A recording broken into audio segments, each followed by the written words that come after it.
ব্যারাকপুরে বিপক্ষ বলতে বিজেপি, অবভিয়াসলি সিপিএম নয়। বিজেপি একটা অনেক শক্তিশালী দল, অসভ্য এবং খারাপ দল। সো বিজেপি কারোরই পছন্দ নয়। এটা ইউপি বা বিহার বা অন্য স্টেটের মতো করে বাংলার রাজনীতি হবে না। ভোটের সময় এরা বাইরে থেকে লোক নিয়ে আসে।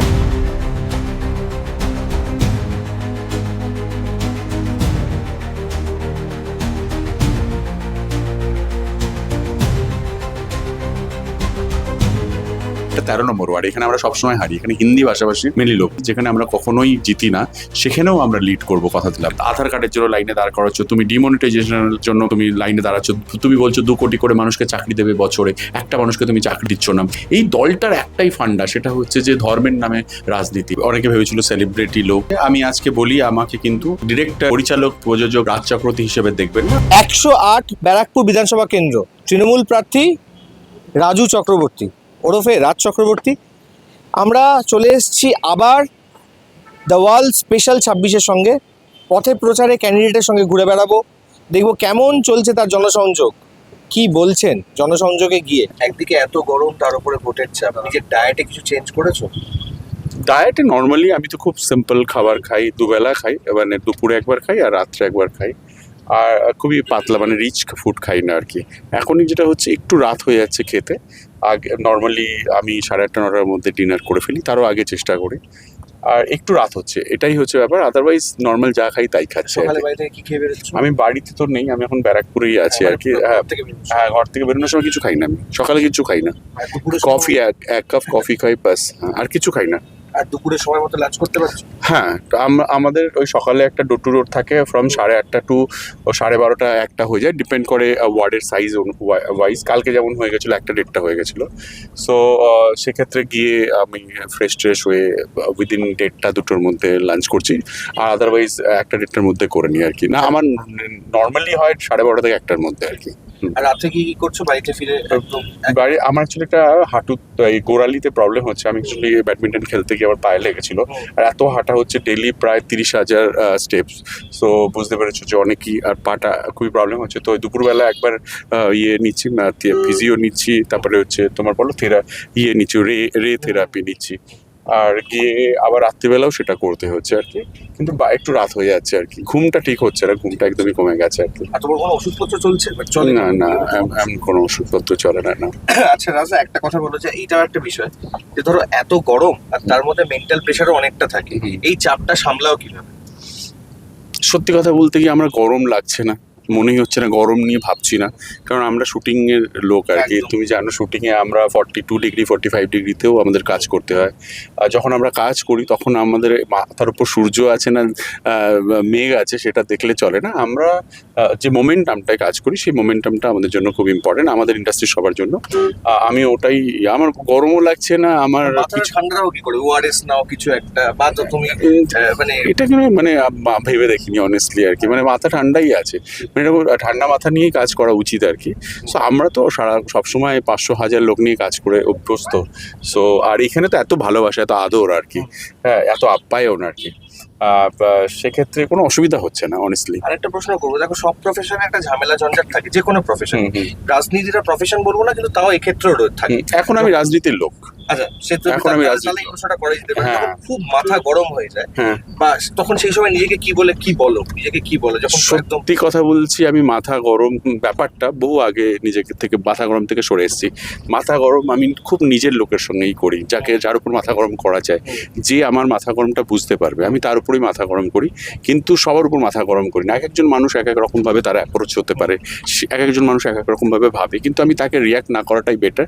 এটা আমি, এই প্রসেসটা আমি অনেকদিন প্র্যাকটিস করে শিখেছি। বাট আমার মাথা গরম হয় না বললেই চলে। মাথা গরম শুধুমাত্র আমার নিজের লোকের উপরেই করি। ধরো যখন আমি শুটিং করছি, তখন আমার মাথা গরমটা মেইনলি দেখাই আমার অ্যাসিস্ট্যান্টদের উপরে আর কি। হ্যাঁ, মানে যে আমার মাথা গরমটা অ্যাকসেপ্ট করবে আর কি।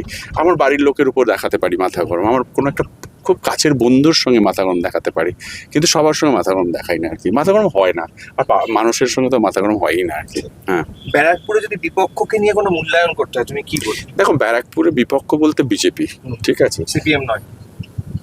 সিপিএম নয়, অবভিয়াসলি সিপিএম নয়, আমাদের জন্য বিজেপি বিপক্ষ, কারণ আগের বারও সেকেন্ড পজিশনে ছিল বিজেপি। এবং অবভিয়াসলি বিজেপির যে ফান্ডা, বিজেপি যেভাবে স্ট্র্যাটেজাইজ করছে এই 2026-এর ইলেকশনটা এসআইআর করে, তারপরে হচ্ছে তারা সমস্ত অ্যাডমিনিস্ট্রেশন দিয়ে পাল্টে দিয়ে অনেক রকম ওদের স্ট্র্যাটেজি রয়েছে, সেগুলো আমরা সমস্তটাই জানতে পেরেছি আর কি। ওরা কোনোভাবেই ম্যাথামেটিক্স অঙ্ক করে ভোটটা জেতার চেষ্টা করছে, কিন্তু আমরা পাবলিকের ভোটে গণতান্ত্রিকভাবেই আমরা মানুষের ভোটে চতুর্থবারের জন্য মাননীয় মুখ্যমন্ত্রী মমতা বন্দ্যোপাধ্যায় ভোট জিতবে। সো বিজেপি একটা অনেক শক্তিশালী দল, অনেক খুব অসভ্য এবং খারাপ দল। সেই দলটার সঙ্গে লড়তে গেলে তোমাকে মাথা ঠান্ডা করে বুদ্ধি করেই লড়তে হবে। এখানে মাথা গরম, মাথা গায়ের জোর এখানে খাটবে না আর কি। ওরা এটা চেষ্টা করবে, কিন্তু আমাদেরকে আমি সবাইকেই বলেছি এটাই, যে কোনো মাথা গরম, কোনো রকম রিয়্যাক্ট ওরা নানা রকম প্রভোগ করবে। সো আমরা ওইভাবেই কাজ করছি। এখানে প্রতিপক্ষ বিজেপি অবশ্যই, তবে তুমি দেখতেই পেলে এখানে আমার যেভাবে লাস্ট 5 বছর কাজ করেছি আমি 2021 থেকে 2025 সেখানকার মানুষের জন্য, এবং মমতা বন্দ্যোপাধ্যায় যেভাবে মানুষের জন্য কাজ করেন, যেভাবে মানুষের জন্য লড়াই করেন, সেটা মানুষ জানে আর কি, বুঝতে পারে আর কি। সো বিজেপি কারোরই পছন্দ না, বাংলার কোনো মানুষেরই। খুব 25% একটা মানুষের, তুমি দেখবে আগের বারে যা মার্জিন ছিল তার থেকে অনেক মার্জিন কমে যাবে ওদের, বিকজ অফ এই যে মানে বাংলায় রাজনীতি করতে গেলে বাংলার মতো করে রাজনীতি করতে হবে। এটা ইউপি বা বিহার বা অন্য স্টেটের মতো করে বাংলার রাজনীতি হবে না। যেমন আমরা সাম্প্রদায়িক রাজনীতি সারা জীবনে কোনোদিন দেখিনি। আমরা সবসময় একটা পলিসিগত রাজনীতি দেখেছি, উন্নয়নের রাজনীতি দেখেছি জন্মানোর পর থেকে। সো এরা যে রাজনীতিটা করছে সেই রাজনীতিটার সঙ্গে আমাদের বাংলার মানুষ কানেক্ট করতে পারে না। তুমি বলতে পারো যে তাহলে এরা কোথা থেকে লোকজন আসছে, দেখবে এদের ম্যাক্সিমাম লোকজন বাইরে থেকে আনা, এবং ভোটের সময় এরা বাইরে থেকে লোক নিয়ে আসছে। আমাদের এখানে পাড়ায় পাড়ায় অনেক জায়গায় বাড়ি ভাড়া নেওয়ার প্ল্যান চলছে। সো এরা ওইভাবে ভোট করবার চেষ্টা করে, সো এতে এরা সাকসেস হবে না। মানুষ কেন রাজ চক্রবর্তীকে ভোট দেবে? মানুষ রাজ চক্রবর্তী ভোট দেবে কারণ হচ্ছে এই 5 বছরের রাজ চক্রবর্তী এখানে অনেক, যা আমি অ্যাজ এ এমএলএ যেটা করার ছিল আমি করেছি, চেষ্টা করেছি। কিছু জিনিস হয়তো করতে পারিনি, যেমন তুমি দেখবে এক্ষুনি আমি যে রাস্তাটায় ঢুকবো ঘোষপাড়া রোড, সেই ঘোষপাড়া রোডটা 20 বছর ধরে হয়নি। সেইটা আমি আসার সঙ্গে সঙ্গে ওরা বলেছিল করে দিতে পারবে, 22 কোটি টাকা খরচা করে করেছি। তুমি চলো ওখানে বাঁদিকে দেখবে রাজ চক্রবর্তী একটা বড় ওয়াল, আমি তোমাকে এক্ষুনি দেখাবো, এক্ষুনি আসবে। সেই ওয়ালটা আগে ঘুটে দেওয়া হতো আর কি। এটা ব্যারাকপুর শহর, এটার মধ্যে একটা ইতিহাস আছে এই শহরটায়। এই শহরে রুচিসম্মত মানুষ থাকতো, সেই দেওয়ালটাই পুরো ঘুটে দেওয়া থাকতো, ওখানটা জঞ্জাল ফেলা থাকতো। পরিষ্কার করে আজকে আমাদের কৃষ্টি সংস্কৃতি, আমাদের যারা মহাপুরুষ, এইখানকার ইতিহাস ব্যারাকপুরে, সেটা ওটার মধ্যে পেন্ট করা হয়েছে। একটা সুন্দর ফুটপাথ বানানো হয়েছে এখানে। আমি এক্ষুনি দেখাবো তোমাকে, স্টেশন দিয়ে যখন যাব দেখবে ব্যারাকপুর থেকে বেরোলে 100 ফুটের একটা পতাকা পথ করে উঠছে। আগে ওখানে একটা আইল্যান্ড জঙ্গল ছিল আর কি। হ্যাঁ, এই যে ঘোষপাড়া রোডে উঠছি, আমি দেখাচ্ছি তোমাকে। সো বেসিক্যালি তোমার যে কোনো কাজ, বিএন বোস হসপিটাল, তার ডেভেলপমেন্ট, তাকে মডার্নাইজেশন করা হয়েছে, একটা নার্সিংহোমের মতো করা হয়েছে, আরও কাজ বাকি আছে, আরও কাজ করব। সিটি স্ক্যান বসানো হয়েছে 33 কোটি টাকা খরচা করে। এই যে ঘোষপাড়া রোড, এই রোডটা 20 বছর ধরে খারাপ ছিল। এটা পেপার ব্লক দিয়ে প্রথম রাস্তা, যেটা পেপার ব্লক দিয়ে ব্যারাকপুরে করা হয়েছে আর কি। এই রাস্তাটা এখানে, এটা নিয়ে অনেক কমপ্লেন ছিল, বহুদিনের জল জমতো বা অ্যাক্সিডেন্ট হতো। তার সঙ্গে যখন যেভাবে বলেছে, এই যে পেন্টিংগুলো, তো এখানে আগে ঘোটা দেওয়া থাকতো। দেখো এই যে সুরেন্দ্রনাথ বন্দ্যোপাধ্যায়, হ্যাঁ, বিবেকানন্দ, রামকৃষ্ণদেব, সারদা মা, সব তুমি পুরো আমাদের এই যে ব্যারাকপুরের স্টেশনটা দেখো কি সুন্দর করে এগুলো করা হয়েছে, যাতে এখানে আগে দোকান পাতা ছিল পর দেখো ছৌ নাচ এগুলো।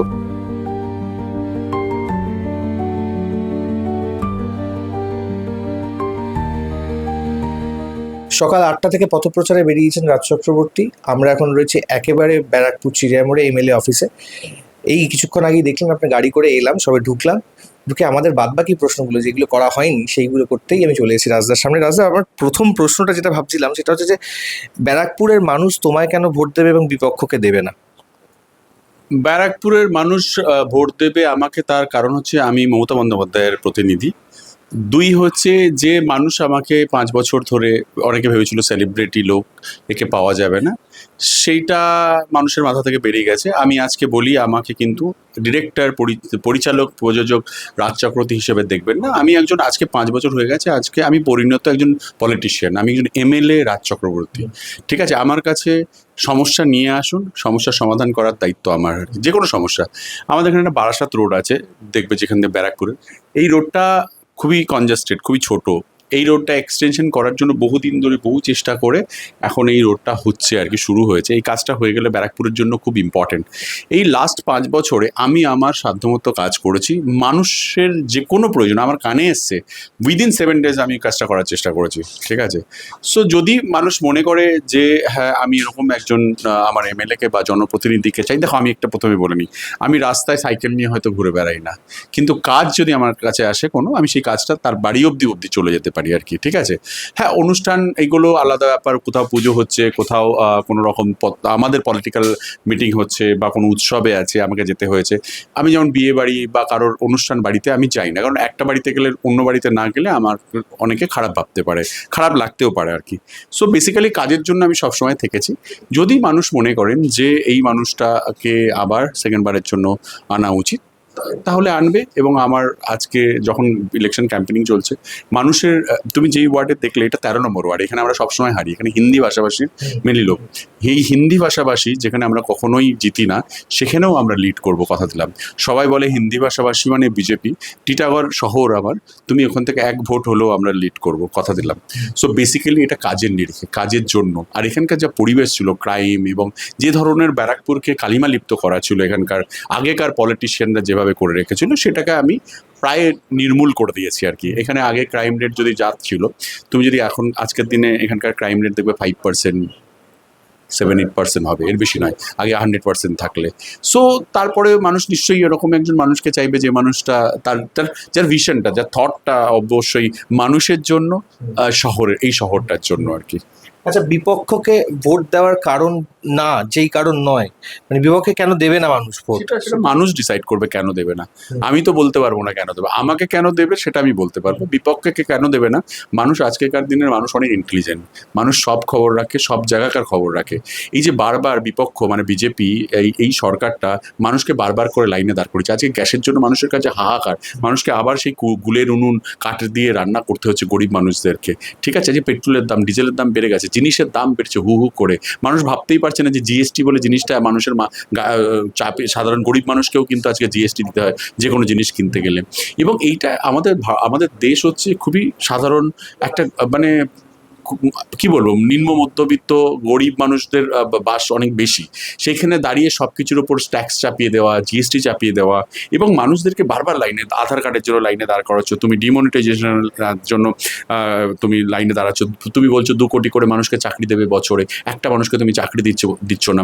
সরকারি যে কোনো যে রেল থেকে, সেল থেকে আরম্ভ করে সমস্ত কিছু, বেল, সমস্ত কিছু তুমি বেসরকারিকরণ করে দিয়েছো। সো মানুষ তো সব বোঝে, মানুষ তো জানে এই যে বিজেপি নামক এই যে দলটা, এই দলটার একটাই ফান্ডা, সেটা হচ্ছে যে ধর্মের নামে রাজনীতি। আমি ধর্ম, ওরা নিজেদেরকে মানে ওইভাবেই প্রমোট করেছে আর কি, যে আমরা ধর্মের নামে, ভাষার নামে, জাতির নামে মানুষের সঙ্গে লড়াই করবো আর কি, বা আমাদের দেশটাকে ভাগ করে দেবো। সেটা আমাদের দেশ কখনোই চায় না। আমরা ভারতবাসী, আমরা সবসময়, আমরা ঈদের সময় যেভাবে সেলিব্রেট করি, দুর্গাপুজোর সময় সবাই মিলে সেভাবে সেলিব্রেট করে, ছট পুজো যেভাবে সবাই মিলে সেলিব্রেট করা হয়, হনুমান জয়ন্তী, রামনবমী আমরা সেলিব্রেট করি সেভাবে। আমার মা ছোটোবেলা থেকে আমি রামনবমীর দিন উপোস করতে দেখেছি আর কি, হনুমান জয়ন্তীর দিন উপোস করতে দেখেছি। আজকে ওরা এসে রামনবমী, হনুমান জয়ন্তী দেখাচ্ছে আর কি। এরা ভগবানকে সামনে রেখে এরা রাজনীতি করছে। মানুষ বুঝতে পারে না। 2026 সালে যদি মানুষ এটুকুনি না বুঝতে পারে, তাহলে আর কি বুঝবে? তুমি দেখো 2026-এর ইলেকশনে শুধু বাংলা থেকে তাড়াবে না, ভারতবর্ষের মসনাদ থেকে ওদেরকে নড়িয়ে দেবে বাংলার মানুষেরা। দেখে নিও কেন, সেটা তারপরে বুঝতে পারবে। What is the reason? ওদের কাছে পয়সা আছে, ওদের কাছে পয়সা আছে, এদের কাছে ক্ষমতা আছে, ক্ষমতা আছে, মানে পয়সার ক্ষমতা আছে। হয়তো কি বলবো, ওদেরকে বলে হচ্ছে যে দেখবো সোশ্যাল মিডিয়ায় ওদের ওটাকে বলে কি বলো, আইটি সেল। এই আইটি সেলের মাধ্যমে তোমার কাছে অনেক ভুলভাল জিনিস ইনফর্ম করবে, কিন্তু ওদের মুদ্রাটা কি? আমরা কোনোদিন মানে ভাবতেই পারি না যে আমরা বেঙ্গলে, হ্যাঁ আমরা তো ছোটবেলায় নজরুল পড়ে বড় হয়েছি, আমরা রবীন্দ্রনাথ পড়েছি, আমরা জসিমউদ্দিন পড়ে বড় হয়েছি, আমরা ছোটবেলায় যখন ঘুম থেকে উঠেছি আজানের শব্দেই ঘুম থেকে উঠেছি।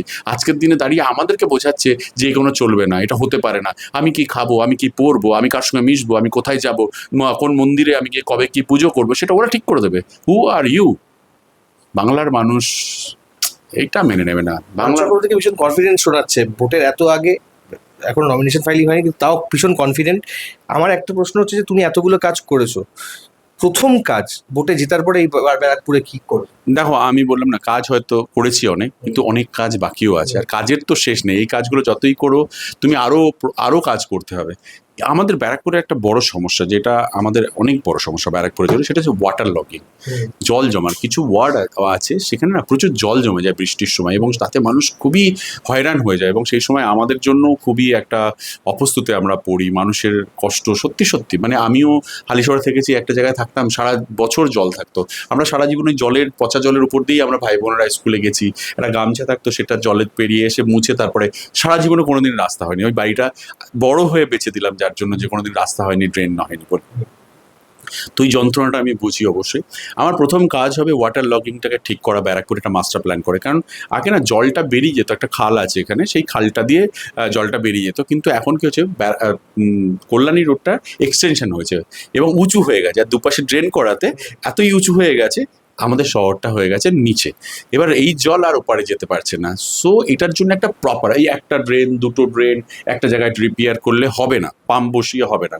এটা ফর মানে সারা জীবনের জন্য একটা প্রপার প্ল্যান চাই, যে প্ল্যানের মধ্যে দিয়ে এই জলটাকে বাইরে বের করতে হবে শহরের। এটা শুধু আমাদের ব্যারাকপুরের প্রবলেম না, এই কল্যাণী রোডের সংলগ্ন অনেকগুলো শহরেরই এই প্রবলেমটা আছে, ওয়াটার লগিং। এই ওয়াটার লগিং সিস্টেমটাকে ইমিডিয়েটলি ঠিক করতে হবে। এটা একটা বড় কাজ আমার জন্য, এটা মেন কাজ শুরুই হবে এটা দিয়ে। কারণ ইলেকশনের পরেই বৃষ্টিটা নামবে, তখনই সব থেকে বেশি চাপটা খাবো, এবং এখন থেকেই তার একটা প্ল্যান আমি শুরু করে দিয়েছি, তো সেটা একটা অবশ্যই রয়েছে। দ্বিতীয় প্ল্যান হচ্ছে যে বিএন বোস যে হসপিটালটা এখানে, এই হসপিটালটার উপর অনেক গরিব মানুষ নির্ভর করে, প্রচুর মানুষ আসে এখানে যারা নার্সিংহোমে গিয়ে তারা ট্রিটমেন্ট করাতে পারে না। তুমি যদি এখন যাও, গেলে দেখবে 2 কোটি টাকা খরচা করে এটাকে পুরো আমি মডার্নাইজেশন করেছি, টাইলস লাগিয়েছি, রং করেছি, বেডগুলো নতুন চেঞ্জ করব সেগুলো হয়েছে, ওয়ার্ডগুলোকে ঠিক করা হয়েছে, কিন্তু সিটি স্ক্যান বসানো হয়েছে, ব্লাড কম্পোনেন্ট বসানো হয়েছে, সব ঠিক আছে, কিন্তু না আইসিইউ দরকার প্রপারলি, যেন ইনস্ট্যান্ট একটা অপারেশন হতে পারে, আইসিইউ বা হওয়া দরকার, একটু 2026-এর মতো হওয়া দরকার। অনেক সুপার স্পেশালিস্ট হসপিটাল হবে না, কারণ অত জায়গা এটা নেই, আমরা অনেকদিন ধরে ট্রাই করেছি, বেড সংখ্যা বাড়ানো দরকার, কিন্তু বেসিক ট্রিটমেন্টের জন্য এই যা জায়গা আছে তার মধ্যে আরও কী কী উন্নতি করা যেতে পারে অবভিয়াসলি মানুষকে পরিষেবা দেওয়ার জন্য। এটা হচ্ছে সেকেন্ড প্ল্যান। থার্ড প্ল্যান হচ্ছে খুবই ইম্পর্টেন্ট, সেটা অনেকে হয়তো বুঝবে না, যারা বোঝে তারা বুঝতে পারবে। একটা জায়গা আছে ধাপা আর কি, যে ব্যারাকপুর এবং টিটাগড়ের পুরো শহরের যে জঞ্জালটা, সেটা ওই ধাপাতে নিয়ে গিয়ে ফেলা হয়, ডাম্পিং গ্রাউন্ড। সো এই ডাম্পিং গ্রাউন্ডে বেসিক্যালি কি হয়, যে যত ময়লা ফেলা হয় ওখানে লিথিয়াম গ্যাস তৈরি হয় একটা, ওখান থেকে গ্যাস ধোঁয়া ওঠে এবং আগুন জ্বলে আর কি, এবং পার্শ্ববর্তী সমস্ত জায়গায় এর জন্য একটা পলিউশন তৈরি হয়। আমি যখন 2021-এ আসি, দেখে আমি চমকে যাই, এবং তারপরে আমি অনেক চিঠি চাপাটি করে অনেকটা ক্লিন করিয়েছি, অনেক ক্লিয়ার, কিন্তু প্রচুর মাল রোজ পড়ে তো ওখানে গিয়ে। সো এর একটা প্রসেস ইমিডিয়েটলি দরকার, যে ওখানে মালটা হয়তো ওখানে ফেলবে, কিন্তু একটা প্রসেস হয়ে সেটা যাতে বাইরে চলে যেতে পারে।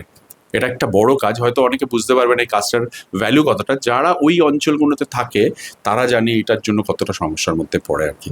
এটা এটা 3 নম্বর বললাম। 4 নম্বর সমস্যা হচ্ছে, আমাদের এখানে একটা ব্যারাকপুরের একটা স্টেডিয়াম আছে, সেই স্টেডিয়ামটা খুব সুন্দর স্টেডিয়াম।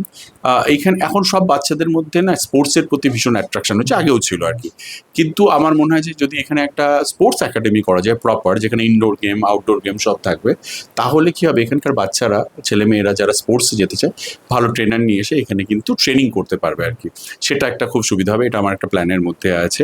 একটা বড় প্ল্যান আছে, যে প্ল্যানটা খুবই টাফ এবং সবথেকে চ্যালেঞ্জিং, সেটা হচ্ছে যে আমাদের টিটাগড় অঞ্চলে এখনও কিছু জুট মিল আছে, যেগুলো হচ্ছে খুবই খারাপ অবস্থার মধ্যে রয়েছে, মানে বছরে 3-4 মাস বন্ধ হয়ে যাচ্ছে বিকজ অফ জুট নেই। এই জুট আগে আসতো কলকাতায় ডাইরেক্টলি বাংলাদেশ থেকে, এখন যায় বম্বেতে। এবার বম্বে থেকে মালটা নিয়ে আসতে আগে যা দাম দিতে হতো একটা জুট কেনার জন্য, তার অনেক দ্বিগুণ দাম হয়ে গেছে। তারপরে জুট এই ইন্ডাস্ট্রিগুলো চলে সেন্ট্রাল গভর্নমেন্টে, বুঝতে হবে সেন্ট্রাল গভর্নমেন্টের অর্ডারের উপর, এবং সেন্ট্রাল গভর্নমেন্ট এখন অর্ডার কমিয়ে দিয়েছে, দেয় না বললেই চলে। সো সেটার কারণ হচ্ছে বেঙ্গলের জুট ইন্ডাস্ট্রিগুলোকে একটু ডিস্টার্ব করাটাই মেন টার্গেট, যে এখানকার জুট ইন্ডাস্ট্রিগুলোকে ডিস্টার্ব করে দিলে কি হবে, এখানকার মজদুররা যারা আছে তারা এখানকার সরকারের উপর রেগে যাবে, কারণ মজদুররা তো এত কিছু এত ডিটেলসে বুঝতে পারবে না। সো ন্যাচারালি এখানকার এই সমস্যাটা হচ্ছে, সব থেকে বড় সমস্যা হচ্ছে পলিটিক্সের বাইরে গিয়ে যদি বলি, যে যাদের মিল বন্ধ হয়ে যাচ্ছে, যারা ওই মজদুররা কাজ করে, তাদের পরিবারে বউ আছে, বাচ্চা আছে, সে খুব অসহায় হয়ে পড়ে আর কি। তাদেরকে কি করে একটা পার্মানেন্ট একটা সিকিউরিটি দেওয়া যায় সেটা নিয়ে আমার মনে হয় একটু জুট মিল মালিকদের সঙ্গে কথা বলতে হবে, মডার্নাইজেশন করতে হলে করতে হবে, বা কি অন্য কোন অল্টারনেটিভ কি হতে পারে আর কি সেটা করতে হবে। কারণ এখানে দুটো বড় জুট মিল ছিল যেটা সেন্ট্রাল গভর্নমেন্টের দুটো বড় জুট মিল ছিল, একটা খড়দা ও এমজিএমসি আর একটা হচ্ছে টিটাগড় এমজিএমসি। এই দুটো বড় জুট মিলই এখানে বন্ধ করে দিয়েছে সেন্ট্রাল গভর্নমেন্ট, এবং এখানকার যা মাল ছিল সমস্ত তুলে নিয়ে চলে গেছে ওরা। সো এখানকার যে এত সংখ্যক মজদুর রয়েছে তারা কিন্তু প্রচণ্ড অসহায় হয়ে পড়েছে। সো এই জায়গাটার কি একটা অল্টারনেটিভ সাবস্টিটিউট একটা কি করা যেতে পারে এটা একটু ভাবতে হবে, নাহলে এই সমস্যাটা সবসময় থেকে যাবে আর কি। এটা অনেক দিন ধরে সমস্যা, এই সমস্যাটা কেউ সলভ করার চেষ্টা করেনি। ওই মিল মালিককে উপর চাপ প্রেশার করেছে, মিল খুলে দিয়েছে, বা মিল মালিকের সঙ্গে আবার খুলেছে, আবার এই যে এই আন্দোলন করেছে, ধরো যখন জুট নেই তখন একটা আন্দোলনের নামে হয়তো বন্ধ করে রেখেছে মিলটাকে, এরকম হয়েছে। বাট এর একটা অল্টারনেটিভ রাস্তা বের করতেই হবে, কারণ জুট ইন্ডাস্ট্রির অবস্থা খুবই খারাপ। এইটা একটা খুবই দরকার, একটা খুবই ইম্পর্টেন্ট গুরুত্বপূর্ণ কাজ, এটা সবাইকে নিয়ে কাজটা করতে হবে। আর একটা জিনিস, 5টার পরেও আর একটা জিনিস আছে, সেটা হচ্ছে 2026 সাল 2029 অবধি, এই 26, 27, 28, 29, 30, 31 অবধি এই মানে সরকারটা চলবে যখন। সো এই 5 বছরে না আরও টেকনোলজিক্যালি আমরা অনেকটা এগিয়ে যাব। মানুষ এখন সবটা মোবাইল ওরিয়েন্টেড হয়ে গেছে, ডেটা বেসড হয়েছে। সো ইচ্ছা আছে এই শহরগুলোকে, আবার ইচ্ছা আছে যে ওয়াইফাই ফ্রি শহর করে দেওয়া, যাতে অনেকের বাড়িতে হয়তো ওয়াইফাই আছে কিন্তু অনেক গরিব মানুষের বাড়িতে ওয়াইফাই নেই। তারা ওই মোবাইলে হয়তো যে কটা পয়সা ভরে সেটা দিয়ে তার কাজটা করে, পড়াশুনো করে, যাই করে, আবার ওইটা ডেটাটা বন্ধ করে রেখে দেয়। সো আমি যদি এটা ফ্রি ওয়াইফাই করে দিই, একটা গাছের তলায় বসে বা একটা কোথাও বাস স্ট্যান্ডে বসেও সে কিন্তু তার কাজটা করে যেতে পারবে। সো এটা খুব ইম্পর্টেন্ট, এগুলো করার প্ল্যান আছে অবশ্যই। তার সঙ্গে দেখো রাস্তাঘাট এই ওই যা আছে সেগুলো হয়ে যাবে, এগুলো তো হয়েছে, হয়ে যাবে, এগুলো খুব একটা ইম্পর্টেন্ট নয়, এগুলো হবেই। হ্যাঁ, জলের লাইন, জলের সমস্যা, জল সরু হয়ে পড়ছে, তাহলে এটাকে কি করে পাইপ চেঞ্জ করে বড় হবে, এগুলোও হবে। কিন্তু মেন এটা হচ্ছে মেজর সমস্যা আগামী দিনের জন্য, এই শহরের জন্য।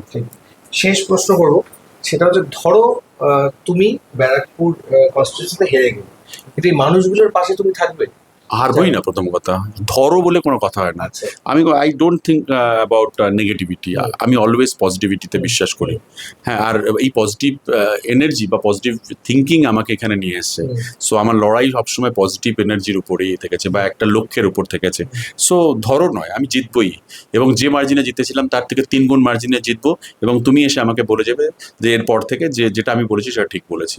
যদি 3 গুণ মার্জিনে না জিতি, তুমি যা বলবে আমি তাই করে নেবো, চলো যাও। এত বড় চ্যালেঞ্জ দিলাম। ধরো বলে কথাটা, আমি যদি না হেরে যাই, কেন হারবো আমি? বরঞ্চ আমি জেতার পর আমি রিকোয়েস্ট করবো যে অপোজিশনে যে রয়েছে তার যে কমিটমেন্ট আছে, আমি যাতে সেই কমিটমেন্টের সাপোর্টটাও পাই, যে যাতে মানুষকে পরিষেবা দিতে হবে আর কি।